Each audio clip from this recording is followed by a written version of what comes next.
speech of persuasion.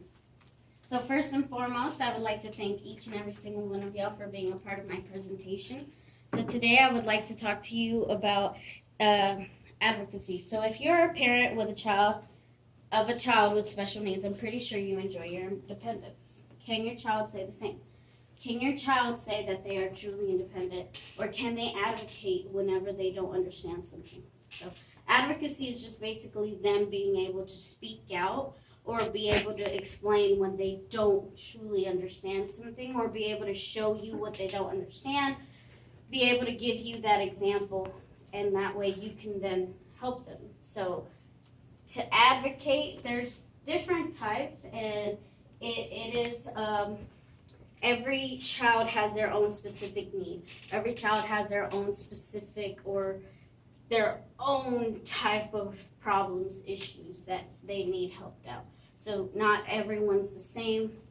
So we just have to figure it out. So if you're a parent who's unaware of your unique child's need, especially if you're not present or if the parent doesn't really understand what all it is to be or to have this disability, it could be hard, especially for someone who does not know. This could be new to you. So it is very important to get this through. That way we can get our children to be able to tell us when they don't understand, especially when they have disabilities. So what are the school districts? Well, most of the school districts, what they can tell you is that they're doing everything, and honestly, that's everything that they can do.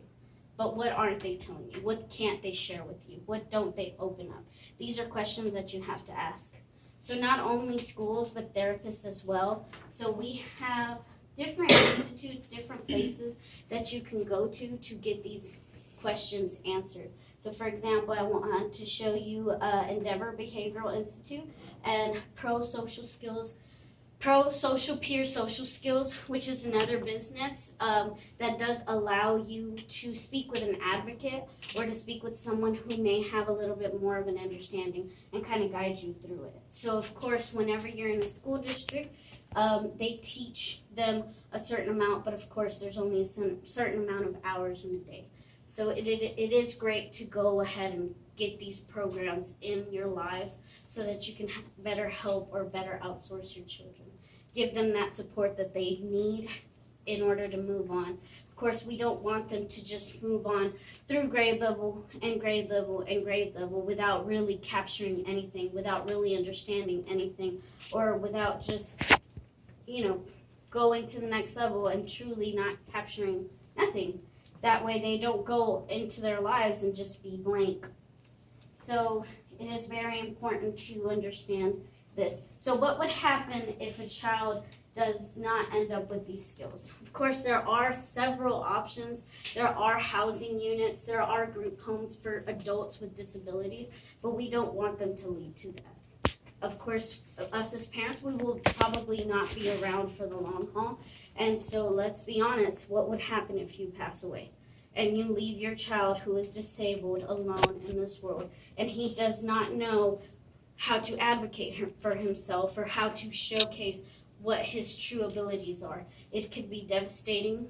They could be alone in this society. Yes, you can get great help, but if you don't get it on time, we don't want to leave them to just a blank.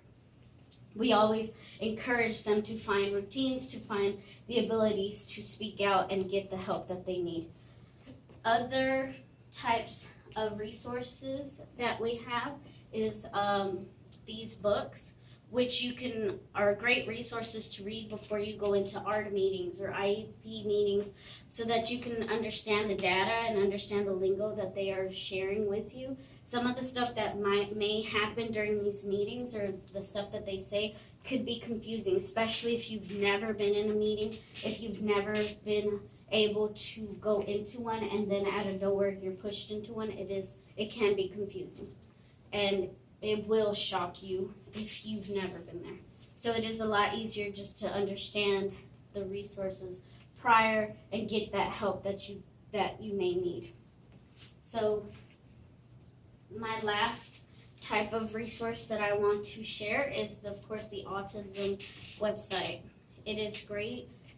It has more than just one resource, more than just one tab, and they also offer a lot of things where they can bring the community, the autism community, to you or you to them, where you can also be a part of it. That way you know that you're not alone. That way you know that this is something that is happening abroad. There's tons and tons and tons of people who suffer with disabilities, who suffer with anxiousness, and so on and so forth. And it can be frustrating to think that you're alone, but you're not. So let's help our kids. Let's help them to find their way to advocate for themselves, to speak out. So let's help them together.